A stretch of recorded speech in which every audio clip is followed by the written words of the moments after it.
Hey, it's Emily Williams, the founder of I Heart My Life and your host of the I Heart My Life show. This is episode 100, and we're celebrating my top favorite episodes from the past 100 with you today. This is a compilation episode filled with tons of inspiration and wisdom from some of my favorite guests. So first and foremost, we have Dr. James Rouse. He was my guest on episode 1, and he's someone who is literally the best human I've ever met, and I don't say that lightly. His story is one of the most profound and one of the most touching that I've ever heard. He's so wise, and every single thing that he says, it's literally like a poem. You just want to smile. He makes you have faith in humanity, have faith in yourself. So I know you're going to love hearing his clip. We also have an episode with Brendon Burchard, who my husband James actually interviewed. And Brendon is a #1 New York Times bestselling author. He's worked with incredible people like Richard Branson, Oprah Winfrey herself. And he's the person who actually trained my husband James as a certified high performance coach. So it was so special when James got to interview him and have that special time with someone he's looked up to for so many years.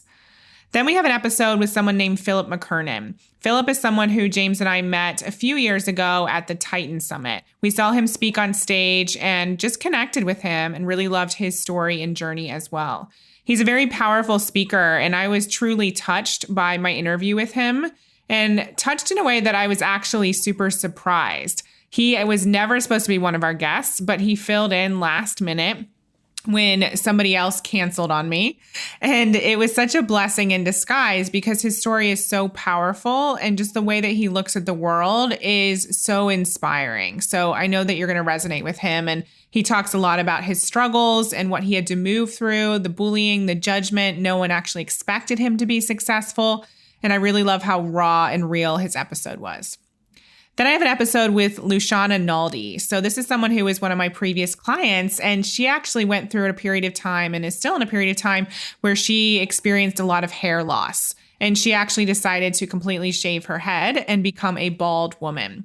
She shares a little bit more about moving through that and the fact that some exciting doors opened once she embraced what was happening in her body.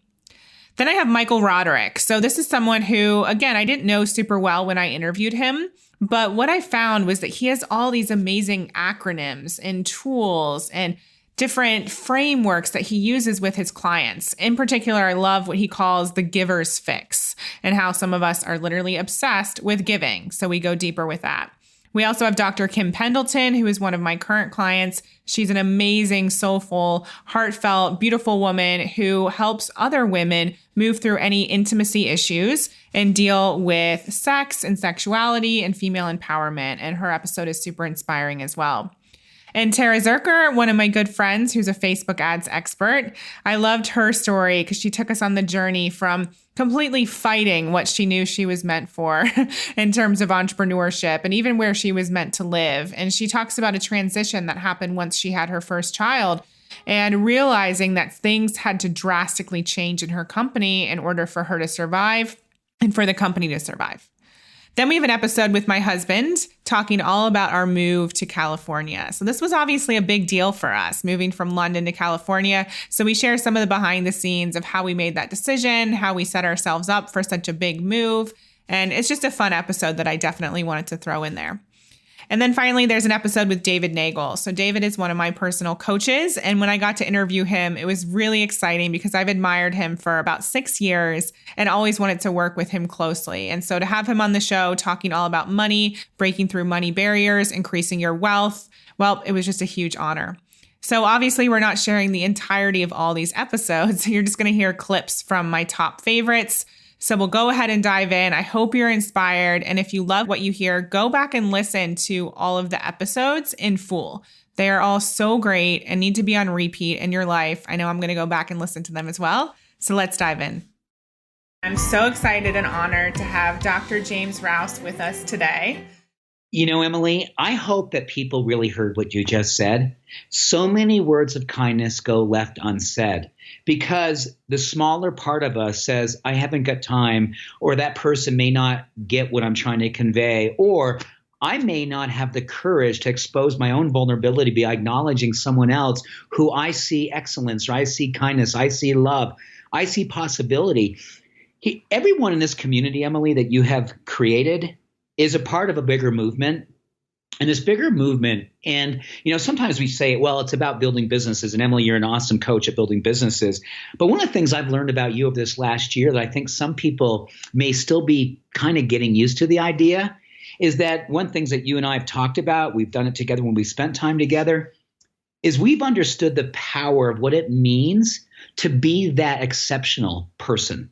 If anything, I feel the country, the planet, the universe is rooting for right now is for heroes of the heart who are willing to be exposed for their common humanity and their humility and grace to expose it in ways that are wonderfully unprecedented.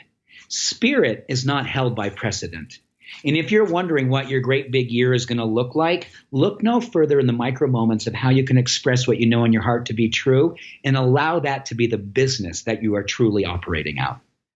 We are back with the amazing Brendon Burchard, and we've been talking about relationships. And Brendon shared a lot of stuff about forming that deep, powerful relationship with himself and setting up triggers and following through on intentions to live his best life from his best self. So now we're going to dive, Brendon, into a little bit about the relationships with those outside of you and how you have used those to encourage you, to support you, and to help trigger you in a lot of ways and lead you in the direction that you have really felt like you wanted to go.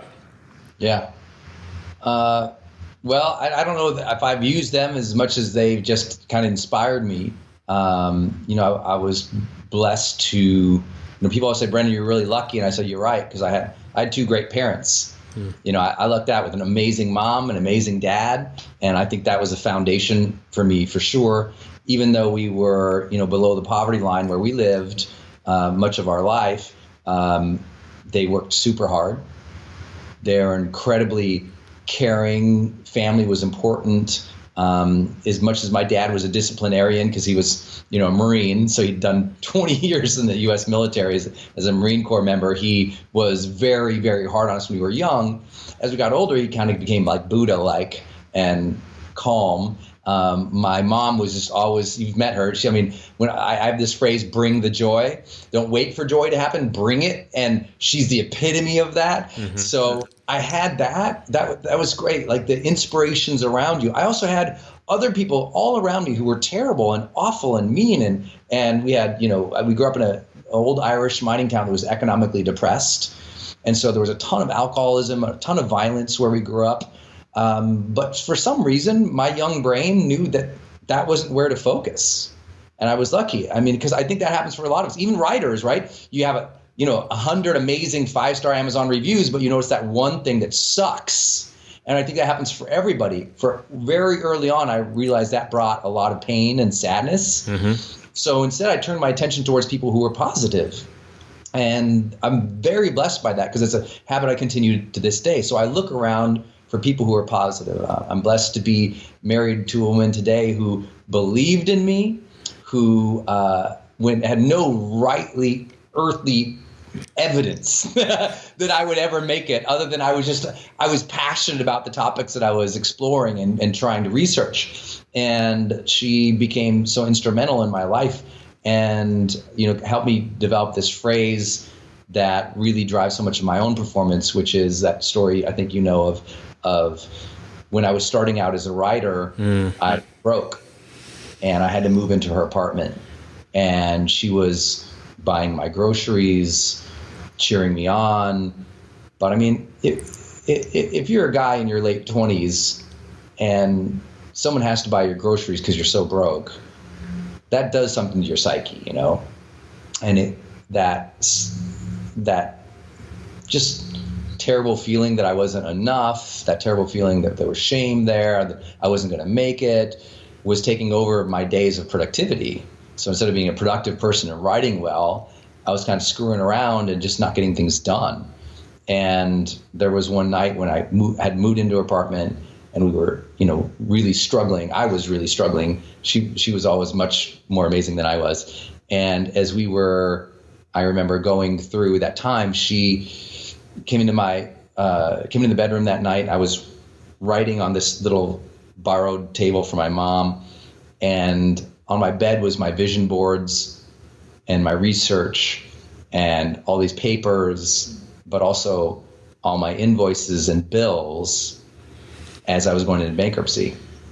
And she walked by trying not to disturb me as I was writing, and she crawled under the covers of the bed to go to sleep. And I was typing along, not really motivated that night, just like I hadn't been for a while. And I looked over and I saw, my lady sleeping under my bills. It was just like, nobody wants that. No. But as you said earlier about awareness being difficult, nobody wants to see their family suffer because of their own inaction. Right. And their own inadequacy. And so I had to deal with that. And seeing her, and it snapped something inside in a very good way, ultimately. And it made me want to do better. And I never was more productive than I was in those next 18 months, because having seen where it brought us, it was, it wasn't okay. It was another critical incident in my life. It was just like, this is not what I wanted for my life, my girl, my love, our relationship. And so the next 18 months, wrote a book, published a book, went from bankrupt to multimillionaire in 18 months. It was 24/7, total focus, nothing else in my life until I turned it around. I learned every new skill I had to learn to master my medium. I learned online marketing. I learned video. I learned copywriting. I learned email marketing. I learned blogging. I learned how to do sales letters. I learned how to do sales videos. I learned how to build online courses. I'm literally self-taught in 18 months, just hardcore work, because I didn't want that outcome anymore. And that's something I always tell people, to use that as an intention cue if you have someone in your life. Every day I walk into my office, there's another intention cue that says, who needs you on your A game today? Somebody needs you on your A game today. And when you really connect with that, right, you and I can just be doing this thing, we're having this interview, or right before I started this interview, I said, okay, who needs me on my A game today?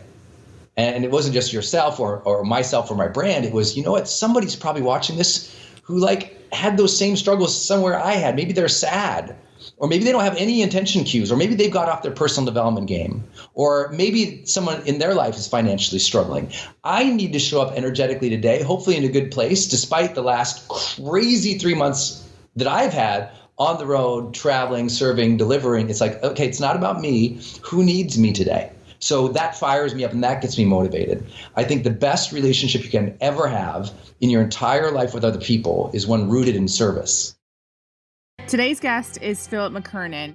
So I'm curious to know, for me, I always had this feeling that I was meant for something big. I went through a quarter life crisis, was depressed for many years. And so there was some amount of time where I didn't know what that was, but there was still that belief. Even when people were telling you that you weren't going to amount to anything, did you feel that wasn't true? I think I'd heard it for so long, for so many years, I actually began to believe it was true, fundamentally, that I was broken. There was something fundamentally wrong with me, and I was different. And I remember my biggest break, and this is something I've never shared publicly. I know why I'm sharing it today, but let's see what happens. But I remember getting the biggest break in my life at that time. I was about 15, and I went to a very dominant rugby school, like a sports school. And sports was everything. If you were good at sports, it didn't matter how you were in academics, you got away with everything. And I remember being picked for the junior cup team, which was huge. I was in fourth year, as we would say in Europe. I'm not sure what that equates to in the US schooling system, but I was in fourth year, and I remember getting selected for this team. And my brothers had never been selected for this team. This was a big deal. And as three brothers, we were quite competitive. I was being the youngest, and not just did I hear about this, but the whole school told me about it. So 650 people saw my name on the board, and we broke up for, I think it was Easter break. And this was like, despite all of my pain, all of my suffering to some extent, I was thinking, holy shit, there's life here. This is my break. I can't believe someone sees something in me that I don't see in myself. And one of the teachers, who was a captain or manager of the team, he didn't like me because he thought I was lazy, but I wasn't. As I said earlier on, I was dyslexic. I struggled, but I wasn't lazy. He removed my name during the break. So when I came back to school, I'll never forget going to that notice board. I'll never forget that. The humiliation, staggering. 650 people seeing your name removed from the board. No explanation, no one pulling me aside, no one saying to me, you know what, this is you're just not good enough, you're not sporty enough, you're not strong enough, no explanation, just my name up in front of everybody, my name removed without any explanation. And I'm sharing that because, when you get so many kicks in the teeth, you almost start to feel you're broken. At the same time, there was something in me, and I don't know if it was inspired by others, but there was something in me that believed that I was destined for something different. I didn't know if it was something big or small or whatever. I thought it was big. So the bigger I made it, the more insignificant I felt, because I felt like it was the top of Mount Everest and I was at the bottom. But I wasn't even dressed for climbing. I was in my Speedos, and I had no boots, and I had no climbing. I had no climbing picks. I had nothing. So I felt so deeply inadequate as I considered something big. I think what I did was I softened and I gained some compassion from somewhere and realized that maybe it's not something big, but it's just something different. And that allowed me to put one foot in front of the next, in front of the next, in front of the next. So what did that look like? When did you start putting one foot in front of the next? Was it after the best man speech? Yeah, I was definitely after school, because I felt school was a prison to me. Like, school was being incarcerated in a maximum security prison without having any breath. And it was basically, I think it was after that. That was the first time I was recognized publicly for me, not publicly because of something I could do or a magic trick. It was because of who I was. And that began this journey, albeit slow, one could argue. But now I look back, it wasn't slow at all. I needed to be that organic. And it did allow me to start. And one thing almost no one knows about me is that I coached for years in Ireland in a pub, believe it or not, coaching people one-on-one, because I couldn't afford a meeting space. And I'd meet upstairs in this little pub, and we didn't have any alcohol, and we'd meet at this little round table, which is partly in this hallway, and it was kind of noisy. And I'd meet a person for 1 hour every week for 6 weeks, and they could pay me a contribution that we would give to charity. And I did this for years, for free, basically. Oh, sorry, it wasn't free. They'd pay something, we give it to charity, but I didn't get paid for it. So I took the whole money and the whole thing off the table. So there was no kind of like any, I didn't want to complicate it with money. I wanted to just see what this would be like. So I did that for years. So I was doing stuff along the way. The one thing that I'm very good at doing, sometimes I'm slow, but sometimes, I do execute very fast, is taking action. And I have a quote: in the absence of clarity, take action. Because sometimes when we're paralyzing ourselves with the uncertainties of A or B, sometimes you just pick one and just see what happens, or choose to not pick either, which is also action in its own right. So the action on the small things have really led me to a large degree of success in terms of what I do now. Oh, I love that. Marie Forleo has an amazing quote that's similar. She says, clarity comes from engagement, not from thinking about it.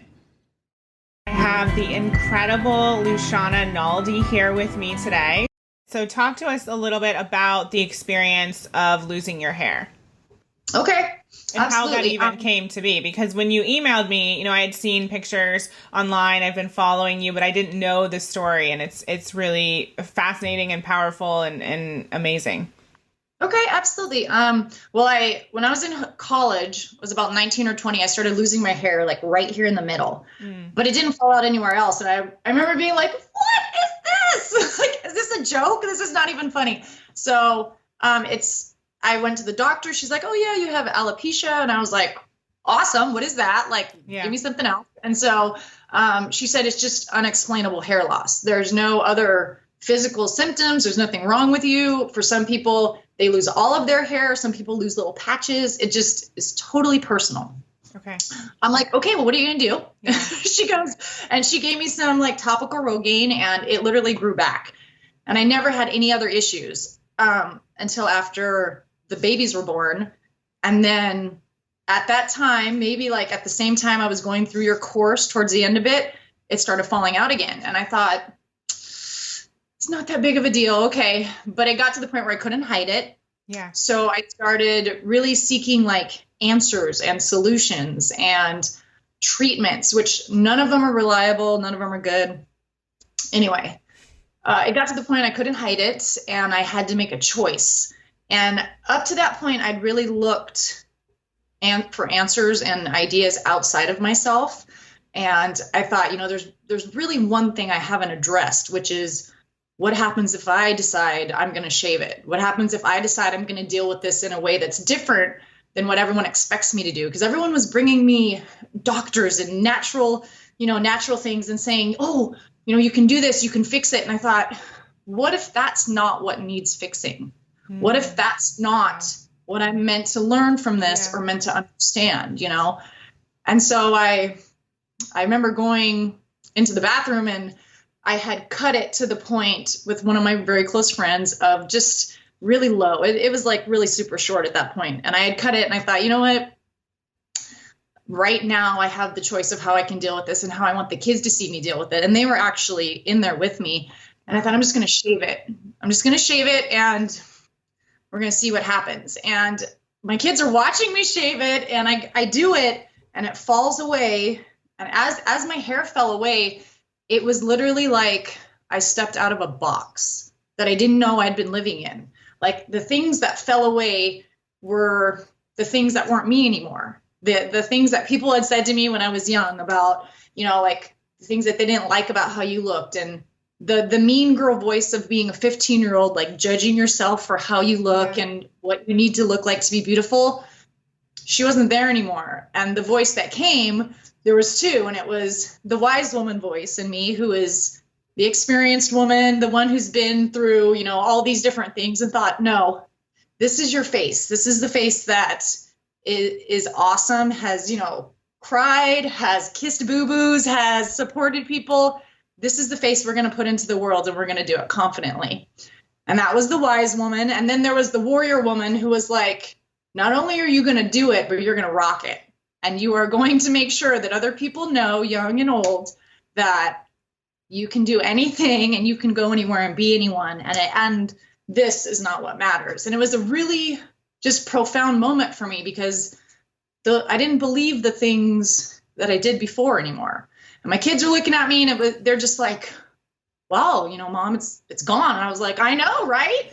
All right, let's go on with the day. Like, we're going to rock this, and we're going to do it. And, of course, there's been moments. I mean, I've had just a huge variety of experiences and conversations as a result of it. But I've never once since I've done it been sorry. I've never once not felt like it wasn't the right thing and the true thing to do for me. And so, yeah, that's the biggest part of it. Wow. There are no words. I mean, I can feel your emotion. I have my own emotions about this. It's just something that so many of us need to hear for so many different reasons. One in which I love that this was like an intuition thing. There was nothing out there that said, go and shave your head or whatever. This was you were being called to do this, and you were being guided to do it. And then I love the warrior woman and the wise woman. And I think that we can tap into those people, whoever it is for us. I often tap into my older self and ask her what she would do. And it's amazing how quickly the answer comes. And it's just another reminder that we have what we need inside of ourselves. And so many people forget that. So many people are looking towards the outside source. And I know you have spoken about this as well, and we're going to get into it in a second.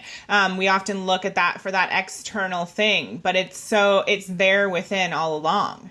Yeah. It's scary to look at it, I think, for most people. Yeah, I do. And I can't tell you how many women, old women, young women, will come up to me and be like, you are so brave. And I think it's so interesting what we consider brave, because, I'm not saving people from burning buildings. I'm not like, going to other countries and helping, doing stuff that I consider like courageous and brave. Yeah. All I did was say, I don't have to look like what you think I should look like. And I'm happy with who I am and how I look now. Like, that's literally all I said. I am just unapologetically myself in a way that I haven't been before. And I think in doing that, it gives people permission to be the same. It literally says, stop hiding. Like, whatever wig you're wearing, take it off. Like, just be who you are, Yeah. And that's, I like the option that I can be whoever I want, whenever I want, but I always had that. And I didn't believe that I had it. So it was, again, like you said, it's all inner. It's all something that you have to look inside and ask yourself and actually listen to the answers. I love how you said, whatever wig you're wearing, take it off. And that's obviously metaphorical and speaks to us on so many different levels. That's so powerful. So tell us, since you've taken the wig off, so to speak, how has your life transformed? Oh my gosh. So there's just so many ways to count. First of all, I feel like I feel like I'm able to have conversations on a more real level with people. Like the people that approach me, it's been an incredible human filter. People approach me for like one of two reasons. They are genuine and they want to know, and they want to have conversations about the things that have changed their lives, which, you know, like you meet somebody for 30 seconds and they're telling you about the things that have impacted them, which connects you to more people on a really personal human level, which I love. It's enabled me to have conversations with my children about body image and beauty and expectations for women and men at a much earlier age. One of my children had a really hard time with this. She did not want me to walk around at school like this because I didn't look like the other moms. And that led to me pulling up all these pictures of bald women in modeling and showing her. And I said, you know, look at these women. What about them? And she's like, wow, they're beautiful and they're amazing. And I said, that's right. I said, do you think that mom needs to change so that the world accepts her? And she said, no. I said, that's not our work. Our job is to change the way the world views other people. It's to be who we are all the time. And so once that they kind of understood that, it was okay. And like, I walk around anywhere now. I mean, sometimes with her, sometimes without, but that's been a really awesome benefit, is just being able to have those kind of conversations. I have definitely been more bold and more vocal in what I believe and how I present the message. I have spoken to both adults and young girls and young kids, and I will often go on with the wig on and start, and then halfway through I'll take it off and share the story. And I've had women come up to me and be like, you know, I saw you and I thought, oh my God, who is this woman? She looks amazing. She's going to talk to us, and I don't have anything in common with her. And, you know, her life is perfect. And then you take off the wig and it like humanizes me. Honestly, people are like, you're just like me. And I said, we're all just like each other. Like, that's what you have to see. Like, what you see in somebody is what you choose to see in them. You know, you're choosing to see what you're insecure about sometimes, or what you're scared of. And if you would just remove those and remove the filters and the lenses and see each other for who we are and have like a real conversation with somebody, you'd be amazed at how we are all connected on some level. So beautiful. And then Dove called. Yeah, and then Dove called. So tell us about that. That's a huge thing. Yes. So Dove was doing a campaign where they wanted to talk about, they wanted examples of women who had shifted their ideas of beauty. And so I was fortunate because mine had shifted from, you know, thinking I needed to look one way as an athlete to, after having babies, to then this hair thing. And so I shared it with them and they were like, wow, that's really amazing. Okay. And so we talked over the course of about 4 or 5 months, and they said, we'd love for you to be one of the women that we feature. And we want to send a photographer. We want to put you in there. And so they came and we did some like a little video in the house with the kids and different things. And then they said, just tell us what you think the definition of real beauty is. And that was like the perfect timing for me, because I was completely through any doubt or any discomfort with it. The moment that I started talking about it, and I think I shared that video with you, it was the strongest and the happiest that I'd ever been. And I just had a hilarious experience where I'd been approached in a grocery store by an old man who thought I was a man. And so that was a hilarious, I know that was a hilarious experience, but the importance of that experience was that had that happened to me at a different time in my life, it would have crushed me. It would have really made me do things to change my appearance so that others found me pleasing. And in that moment, that didn't happen. That I felt just completely at peace and happy with being able to have a conversation with this person who, you know, thought I was a man, but I actually am not. And then being able to go the next day and, be a part of something that honors beautiful women and wow. Not for the reasons that we think, but for the reasons that really exist in who we are. So, yeah, it's an amazing experience. Wow. So incredible to hear you share this. And it's obvious that it's like the only word that comes to mind for me, well, there are many words, but the main one is freedom. It seems like you're so free now, free to be yourself, free to share this message, and obviously powerful in what it is that you know that you're called to share with the world and empowered to do it. I'm here with Michael Roderick. So before the break, we were talking all about this DIME framework, which really helps people like you start to build those amazing connections, create that network, and really ask for what it is that you want and do it in a way that creates trust and creates deeper relationships. One of the other things that Michael is really amazing at talking about is this thing that he calls the giver's fix. So I want to talk about that and the relationship between giving and debt. So Michael, I'd love to hear your thoughts on both. Sure. So the giver's fix has to do with the fact that anytime we give, it releases a chemical in our bodies. So some refer to it as oxytocin, some refer to it as dopamine. Whatever the chemical is that is happening, anytime we give, we get a good feeling. We actually get a rush as a result of that giving. So what happens for a lot of people is they actually get hooked on giving. So every single time that they give, they get that rush. But if they ask, there is no chemical reaction associated with asking. So what tends to happen is, just like an addict, we are like searching for our next fix. We just give and give and give and help people. And we're just like, oh my God, I feel so great. I feel so wonderful. But then we're never letting people know what it is that we actually need.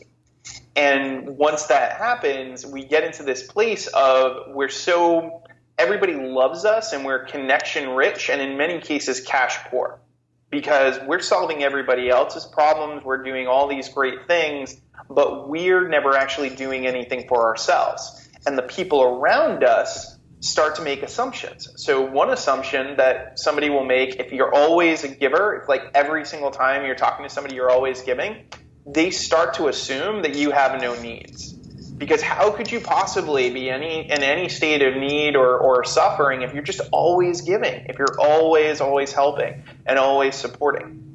And then the other side, in terms of how we're perceived, ties into this idea of the relationship between giving and debt.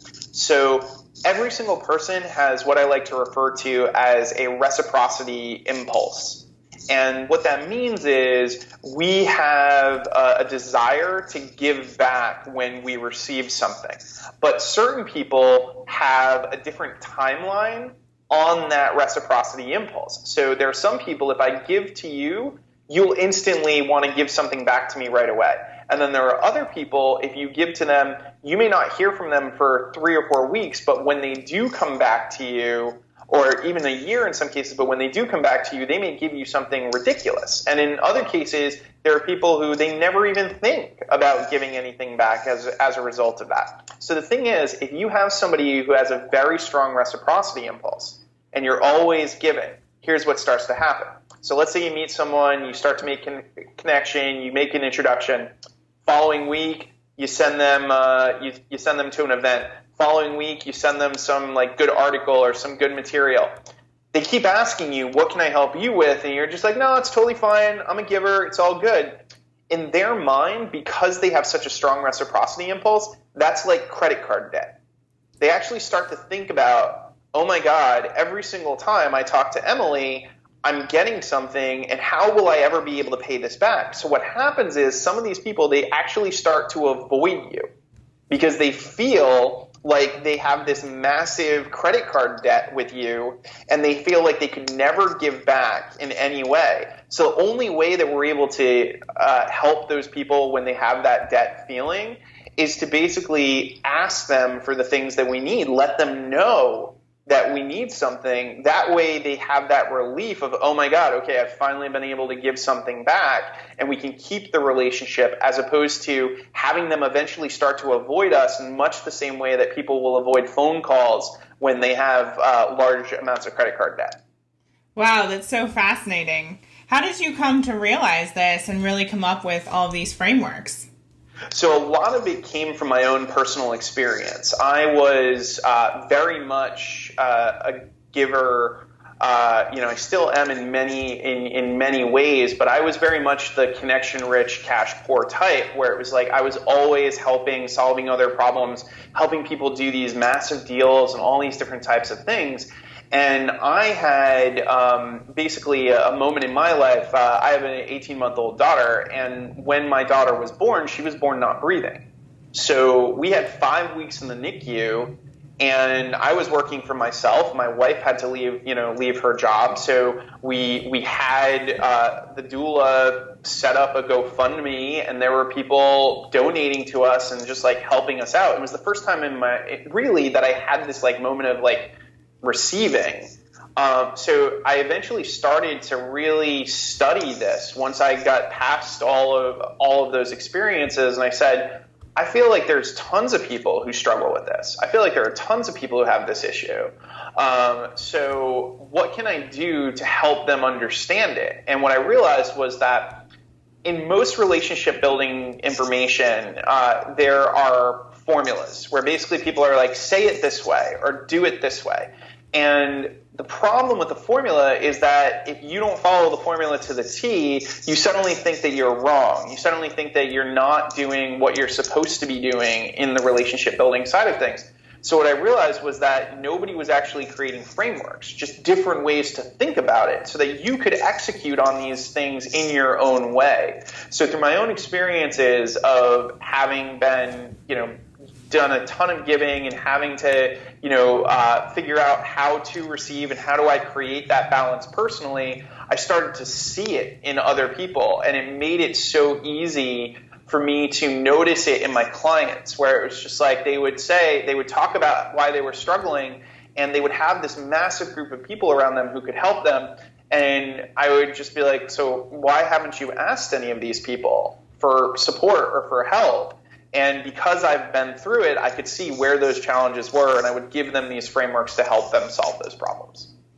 And don't you find that when it comes to asking for that support, sometimes there's a lot of shame around that? Like, I shouldn't need this support. I should be able to stand on my own 2 feet. I don't want anyone to know that I'm in this place. Yep. Yeah, I think that a lot of people do struggle with that. I think the way that I help a lot of my clients specifically with that is I talk about the oxytocin side of things. So I basically say, if you're getting a rush every single time that you give to other people, if you're helping other people and you're getting that good feeling, but you never let the people in your life know what it is that you need, you're actually robbing them of that good feeling. You're robbing them of the opportunity to feel helpful. You're robbing them of that oxytocin, that dopamine, all of those types of things. So by just constantly giving and never letting your network know what you need, you're actually being more selfish, because you're just taking all that good stuff and you're not giving anybody else the experience that you get to have when you're helping and supporting others. And that's the perfect way to phrase it for people who want to create these beautiful relationships and want other people to feel loved. If they're hurting and being selfish, they don't want to hear that. Exactly. Dr. Kimberly Pendleton.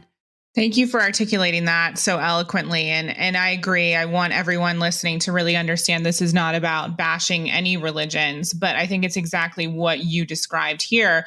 We're taught to look for guidance outside of ourselves, and we forget that the universe, God, spirit is working through us, through our own intuition, through our own belief system, and what comes up for us, that's literally, coming in the form of a dream or just a whisper or that feeling, whether it's moving to another country, pursuing a certain career path, or, being in or out of a relationship. All of that can come through us. And I don't think that we are actually taught, at least not well, to trust ourselves and trust our intuition growing up, regardless of whether that pertains to sex or anything else. You're so right. And it's one of the biggest things that I think anyone actually who works with women, but especially, you know, both of us in our businesses have to like really focus on is helping that voice get louder and louder, you know, so that it really is able to be heard amongst all of the noise and all the advice and all the rules that especially women are taught to play, and men too, actually. There are just so many layers to what it feels like you're expected to do. And the truth is, like, that inner wisdom is trying to guide you to something extraordinary, and it might not look like what everybody else is doing. Exactly. Yeah. And I think it's so important that we teach trust to younger women. We also teach what it means to be intimate with someone and not shame ourselves for wanting to be intimate. And I believe, of course, it's important to choose wisely in terms of who you sleep with and not just be, you know, throwing yourself around or anything, but, and of course, to be safe. But at the same time, when you're taught for your entire teenage, that span of that teenage period to not engage in any of that behavior and that there's something wrong with it, when you actually do get into a marriage or into a long-term relationship and that's meant to be a part of the experience, it's very difficult to navigate. And I know for me, I had the same experience where I didn't know how to experience sex without it being made to be dirty, because for so many years, it was like this thing that you not only didn't talk about, but you definitely didn't engage in. And then to make the flip and think about it in an entirely different way, that was just so confusing. Did you have the same experience? Absolutely. And I hear it from so many women, even women who didn't grow up in a really particularly strict household. We're surrounded by that messaging in our culture anyway. And so, you know, what I like to say is, like, even if you don't really buy into it, it's hard to tell how much has already bought its way into you. This sense that, you know, be sexy, but don't have sex, be appealing, but like, don't talk about it. And you're definitely not supposed to be doing this, but, you know, it's so confusing. And so I experienced that where it was like, well, suddenly this flip is meant to be switched. I have no idea how to do that. No one's ever talked to me about my own pleasure or how that could even factor into what we're doing here. And even my clients who are happily married, you know, they didn't pick the wrong person, but they still don't just suddenly know how to unleash their like inner sex goddess after years and years of being told like, this is dangerous and this makes you dirty, and really cementing in that messaging that you lose your value if you engage in this, let alone think about your pleasure. That is so hardwired, and it takes some real, you know, deconditioning and a community usually to help you think it through in order to be able to replace that with some much more empowering patterns. Luckily, they're out there. It's so much work. We could save everyone a lot of time if we just started teaching younger women this earlier. Yeah, this is so great. Thank you for bringing this to the table. And I definitely want to ask you a little bit more about how you help people to create new patterns and new ways of thinking. But I'm curious for you, when you were in that marriage and you realized, or let me ask a different question. When was it that you realized, hey, I'm married to the wrong person?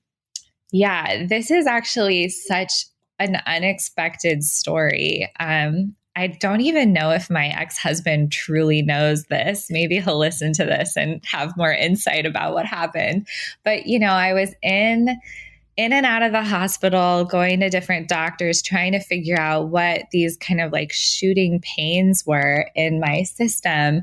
And at the same time, I had no idea about the world of coaching really. And at the same time, I sort of stumbled upon a woman who works with people around eating and emotional eating and weight loss. And I wasn't really, she specialized in weight loss for brides.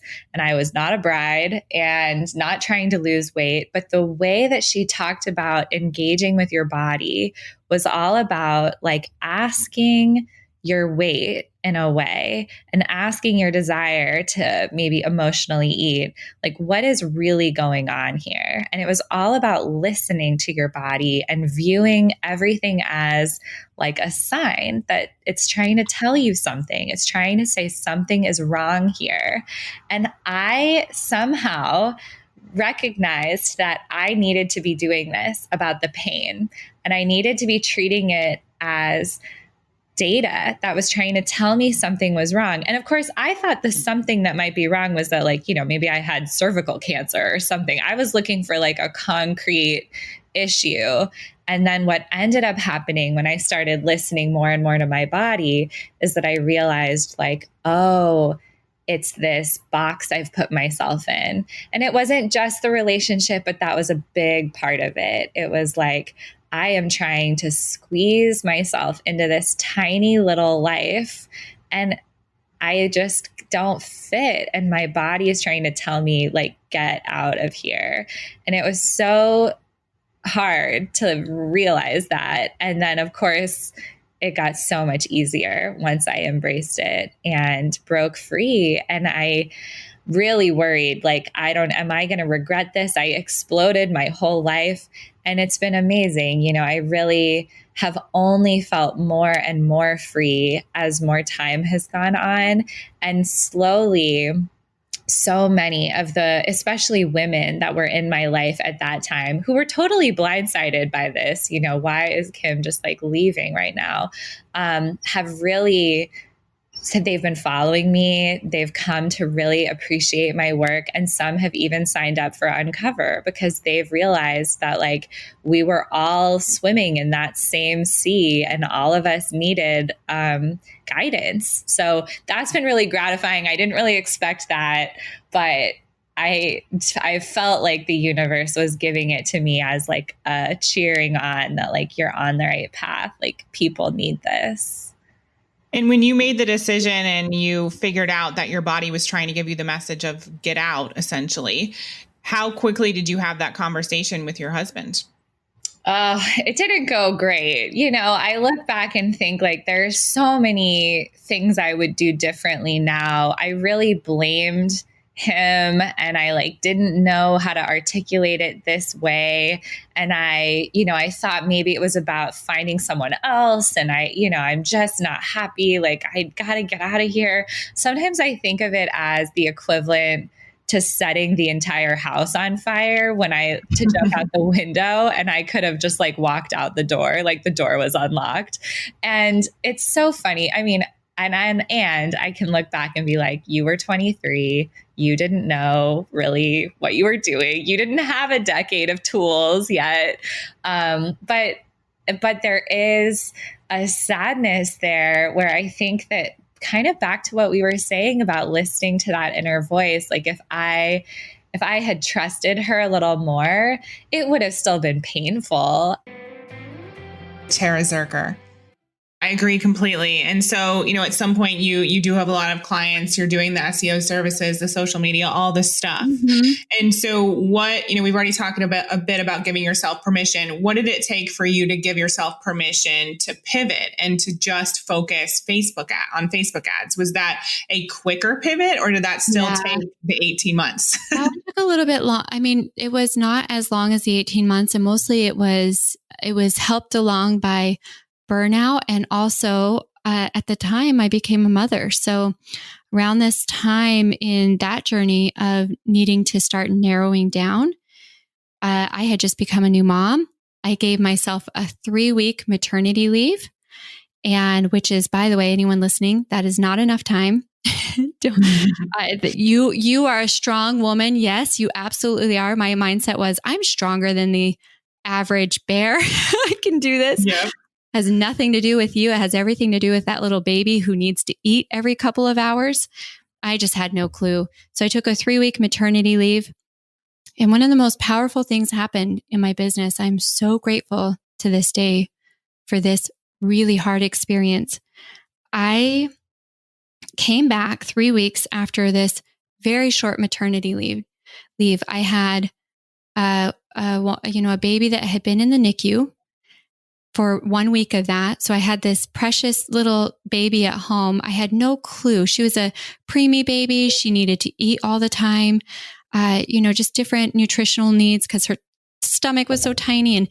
And I came back to what I thought would be this really expansive, beautiful, everybody just loves you and your new baby. And that was not my experience. I came back to a hornet's nest of angry clients, absolutely furious clients. In that 3 weeks I was gone, almost everything broke. Now, what I did wrong was I had never really done longer than a couple of days of vacation. And so my team was trying their best, bless their hearts, but literally they were like, we don't know. We have to wait till Tara comes back. So I come back to just a swarm of angry clients. And what happened was I started getting text messages. Hey, Tara, I know you're on maternity leave. I know you're, just coming back from maternity. I hate to add this to your plate, but we have X, Y, and Z challenge, X, Y, and Z emergency, all this stuff. Like for some reason, everybody was mad about something. And I was in a situation where I've never been like this before. I had to tell all of them, I will fix your problem, but this could take me 3 to 6 weeks. And, imagine client business where you feel like people are just constantly demanding things of you. And here I am telling them, you're going to need to give me 3 to 6 weeks. And this beautiful thing happened. I honestly thought we were losing the business. Everyone was so angry. And what actually happened was they said, okay, I'm really frustrated, but thank you for responding. And that sounds fine.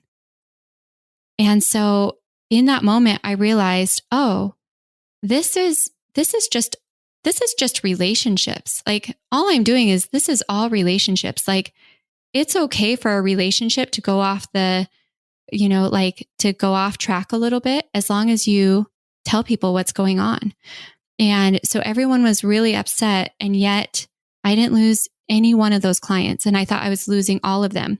For the first time in my business, I actually exhaled. Here I had been holding all of this on my shoulders and I was like, oh, I get it.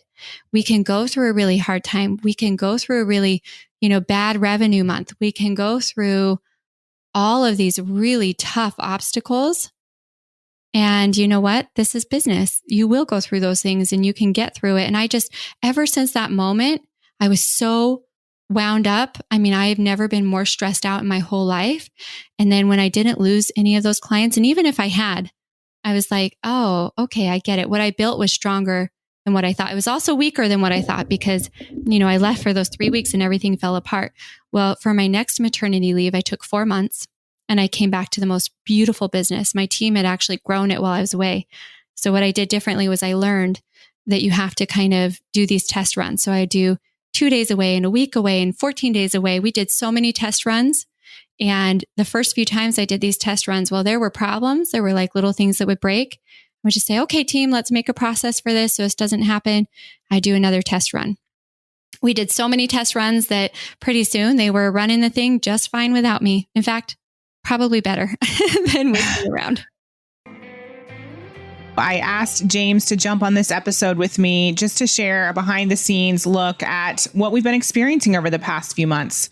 So let's just take people back. When we decided that we wanted to move to the US, it was probably about a year or two ago when we realized that flying back and forth 8 times in the span of a year was not the best decision. It was not good for our health. It was not good for the company. And so we started to really have a serious conversation around the timing of the move. And yet it never seemed to be the perfect time. We had launches, we had challenges, we had things changing in the business. We were planning our first event. So can you tell people a little bit more about how kind of difficult that decision was and how we were able to finally decide on a date and why? It's so interesting because there's so many things in life that we could all put down to, oh, I'll wait for the perfect time, right? And nothing in life changes unless you change or, you implement some change to come in, right? And I think that's what we learned, that, we're doing something massive and it's ever growing and ever expanding, and it's not going to wait for a perfect time for us to do anything, especially something as big as moving countries, right? And so it was kind of challenging because there's an exciting element to it, but then there was a frustration of, but when? How are we going to develop time for this? Because, you know, life is in itself wasn't predictable. And so, you know, not only was there the business to think about and all the logistics there, which I guess we'll get into how complicated, like, you know, moving abroad is, but also emotionally for me, I've never lived in another country before. And so there were the family and friends that I loved that would be, you know, that would be leaving. And then simply the choice of both of us, you know, living what would be in a totally new place and not really knowing what to expect. So there's a balance of excitement and kind of not really being able to be prepared. Yeah, totally. And I remember what tends to happen with us is like, we just wake up one day and we're like, let's just book the tickets. Like we can't put this off any longer. Let's just pick a date. And so we decided on, we first thought we were going to do it in July, and then we decided, let's move it and do it at the end of August. So we chose August 31st. And we picked the date, we booked the tickets, and then we realized that we had made a pretty big error in that Lola could not fly with us on a weekend. And it was also Labor Day weekend in the US. And so she couldn't fly on the Monday. And then we had to figure out, what do we do with our cat for 4 days? And how do we be okay with the fact that she's going to be flying on her own for so long when she's literally scared of rain and everything else? So for those of you that don't know, like, we're very obsessed with our cat. It's kind of, you know, Lola's like our first child. And of course, she is very much part of the family. And it's all very well us being able to shift and move very quickly, which we've always done. But you're right. Like I spent a lot of time researching the best people for moving Lola and getting it all perfect. But you don't consider the intricacies of, well, I think what had happened was that the people at the airport that take the animals and look after them, they don't work at weekends. Like Emily said, it was Labor Day weekend, but the tickets were already booked. And so now we're like, oh, what do we do? Which I'll admit, to me, was really challenging because, you know, I worry a lot, you know, about, you know, our little Lola, because she's our little baby, right? But I will say that you're always really good at looking at the bright side, because you kept saying, well, maybe it's a really good thing because we'll be able to get things settled, and then she'll come into an environment that's a little bit calmer, and we'll be able to just handle our own bags and all of that jazz. And that made sense. And that actually was true. We were able to get some things sorted before she arrived. Well, I mean, that's the trick with this whole year. I mean, what I will probably come to for this whole discussion is that whenever something's going on in your life and you've got to make some big decisions, you have to accept that although you can manifest and make anything happen, the route to get there isn't something you've always got control over. Like the things that happen along the way aren't predictable. And so the way I always deal with that is to as soon as I know that I don't have control over a certain route, then I immediately go for, okay, well, what can we take from this that is going to benefit us? And thinking back now, like if we had flown on the same day as Lola and had all of that luggage and Lola all at the same time, that would have been pretty stressful. So the way to look at it was that, yes, we could get there, we'd get everything set, and then she would arrive to a semi, you know, grounded existence when we were settled. Today's guest is David Neagle. Wow. And I know your story, I think, like the back of my hand at this point, because James and I listen to your episodes all the time. But I'm curious to know, when did the Tony Robbins event happen? 1993.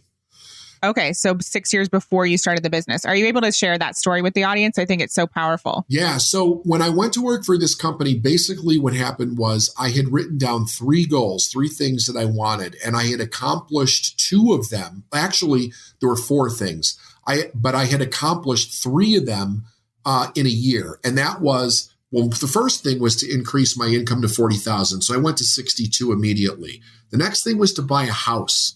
And move into a good neighborhood. So I accomplished that within the first year.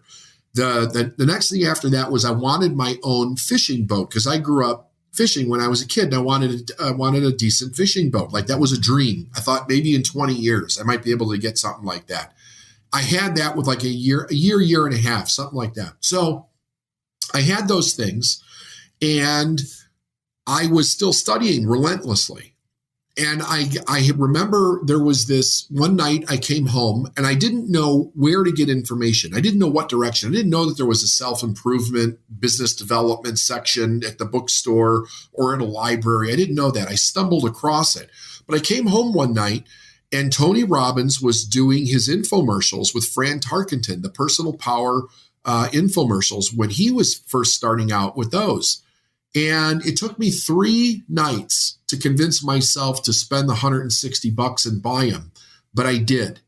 And I started listening to those religiously. And it was basically like turn your life around in 30 days type of a cassette program. You set goals and all that.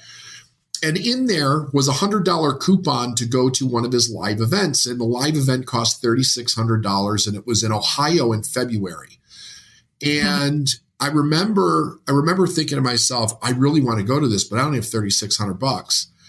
And I was talking about this with my wife, and she's like, "Well, go." She's like, "You know, if you really want to go, go." She's like, "You just got to come up with $3,600." And I'm having this conversation with her in our kitchen, and I'm drinking a cup of coffee, and I'm looking out the kitchen window, and I'm staring at my boat, and all of a sudden it dawns on me, there's my $3,600. I just paid this boat off. If I sell the boat, I will have the money to go. And I'm like, no, you like, really? That's my opportunity right there. I gotta sell this boat that I just worked really hard to get. And I thought to myself, you know what? If I ever figure out what I'm doing, I'll be able to buy any boat that I want. So I sold it that week and I bought the tickets to go. And that's how I ended up going to my first Tony Robbins event, going to my first event, period. I love that story. And one of the reasons why is because you often talk about how in order to move forward or in order to gain something, sometimes we have to lose something or give something up.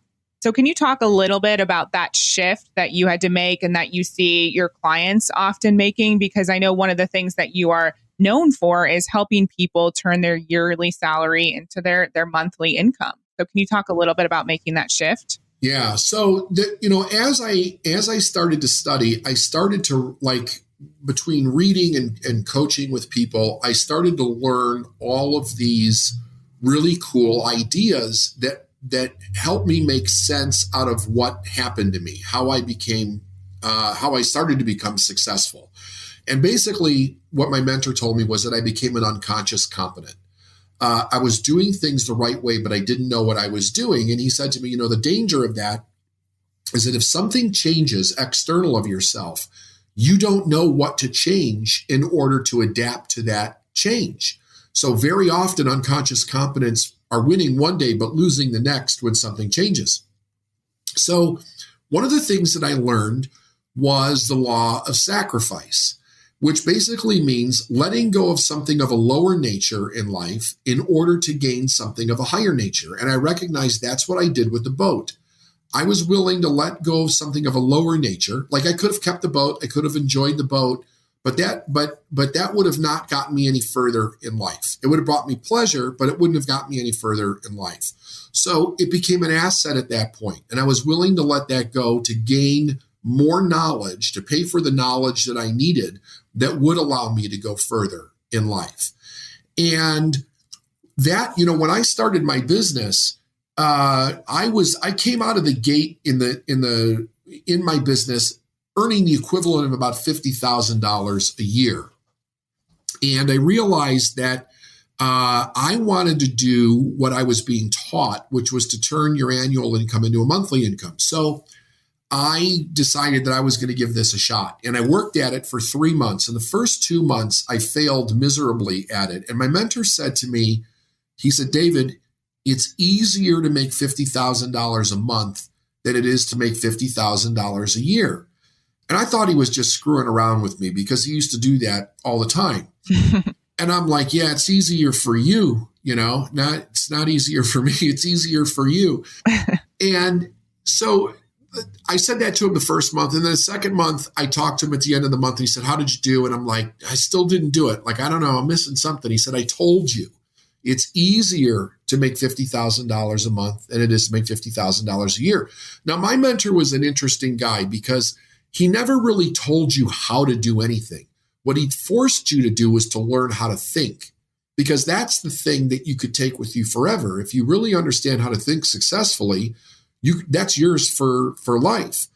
If I always tell you what to do, you're not learning how to think. Then everybody needs to tell you what to do in order for you to do something. So I thought, okay, he's telling me it's easier. And I was like, oh, he literally means it's easier. What am I doing that's not easy about that? I'm making this hard. And I realized at that moment, this value that I had clung to that worked for me so well for several years of hard work was now getting in my way of actually doing this seemingly magical thing of turning your annual income into a monthly income. And I thought, okay, so if I'm going to make this easy, what would be the easiest way based on what my business is for me to do this? And I thought, well, if I charged $50,000 for one client, I could do it immediately. But I didn't really believe that I could do that yet. So I readjusted the math. And I realized when I did that the math that I had chosen, like there must have been a blind spot there, because there's no way that the numbers ever would have worked. I mean, I would have had to work myself to death to ever make the numbers and enough numbers in a month in order to get to 50,000. It just, based on the resources that I had at the time, it was not possible. So I increased my price of a different product, and I did it in 2 weeks. It didn't take me a month. It took me 2 weeks, and I never went backwards after that. That changed. That was like the final thing that really shifted for me. Like, oh, earning money actually is easy when you stop thinking about it from the ethic of working hard, so that you don't make what you're doing difficult. It's not that we still don't work hard, but I'd like to say we work diligently, right? A lot of hard work, what ends up happening is a person looks at every project that they do, and instead of figuring out how to do it easier and faster, they figure out how to do it hard. So that's what changed. And from there, I went over 1 million, and then it was multiple millions, and then the company was global. And I really took that with me and everything else that I was doing. How do we actually make this easier and leverage what we have instead of making it hard and having it take forever? And then I became really well known for helping my clients do that, so that, most of them would go over 7 figures within 12 months. I hope you loved today's episode, and I just want to take a second to thank you for being an avid listener of the I Heart My Life show. Whether you've listened to one episode or all 100, I am so grateful for you. And if you could take 1 second and leave a review on iTunes, we would greatly appreciate it. And also share this podcast with somebody who needs it. We all know there are people in our lives who could use some inspiration, some success tips, and overall possibility, a dose of that incredible possibility to show them what is possible for them in their life and business. Looking forward to talking to you soon and celebrating another 100 or 200 or 500 or 1,000 episodes with you over the years to come. Thank you for listening to the I Heart My Life show. For more inspiration, success tips, and ways to achieve your life and business goals, definitely follow me on Facebook and Instagram on I Heart My Life Now. See you next time.